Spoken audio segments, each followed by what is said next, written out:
So the insight of purposeless function is going to require an understanding of purposeful function to see what really is supposed to be happening when it's happening. So we can back out of it and say, you know, that other stuff that's kind of weird.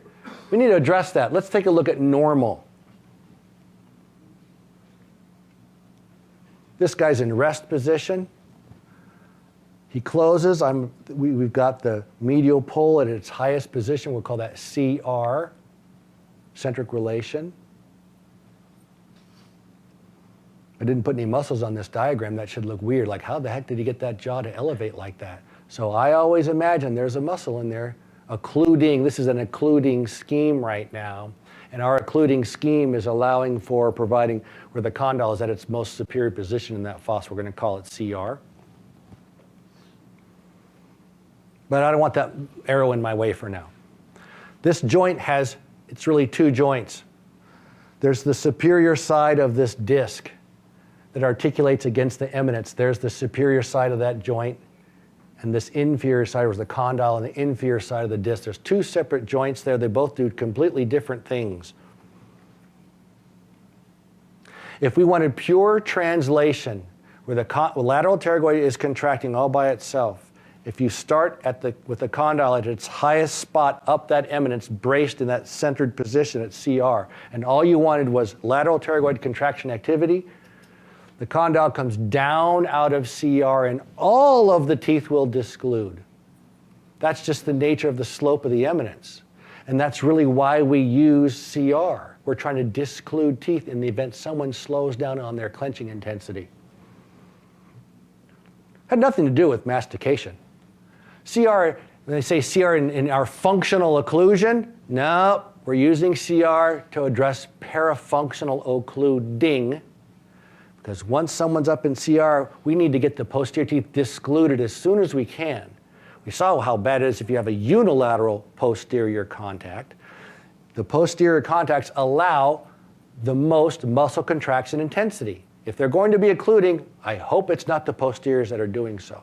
Coming down out of CR is the first line of defense in traditional occlusal therapy to disclude molars.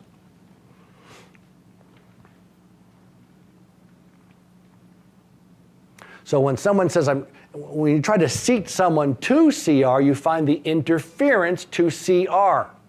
The condyle can't get to CR because there's a palatal cusp banging on a distal buccal cusp of a lower molar before you can get to CR. We're trying to find those things because that same interference to CR is the first contact coming down out of CR. They lean on that one posterior contact and you have joint strain on the other side.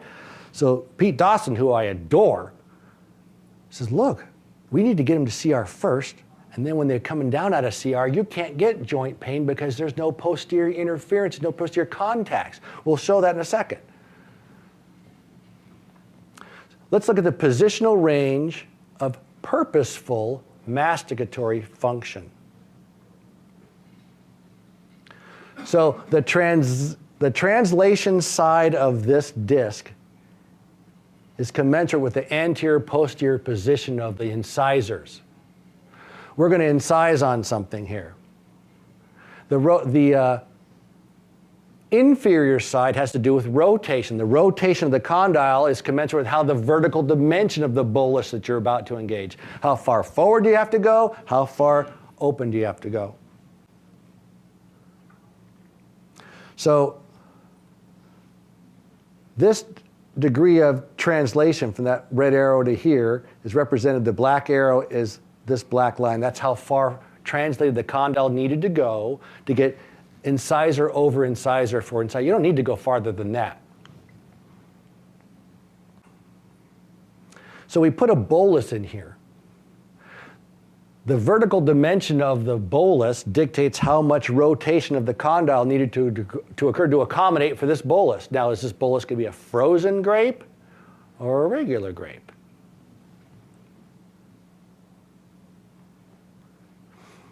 With incisal edge contact, we're only going to get 30% of maximum clenching voltage. So that's kind of okay. Hey, that's in that incisal contact. However, even with 30% contraction, if the condyle is overly rotated, When there's incisal edge contact, you get joint pain. Nobody bites on something hard with their teeth that far apart. We all know it. It needs to get a little bit smaller before your teeth can bite it. It hurts up here. That's how the system works. Overly rotated condyle, too much vertical dimension of the bolus, will cause joint strain during the occluding act, even though you're only at 30% of maximum. If you could just make that thing smaller, you're okay. You'll get 30%. So the number 2 most common reason why an NTI fails, they're too big. Too much vertical dimension of occluding. You've over-rotated the condyle during a closing event on the object.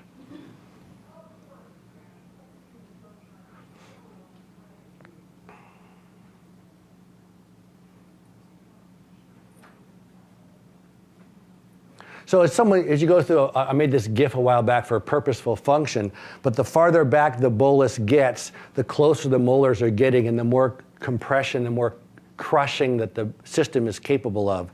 And as the intensity increases, it's only when the bolus is at its farthest back position and the joint is the least translated and the least rotated.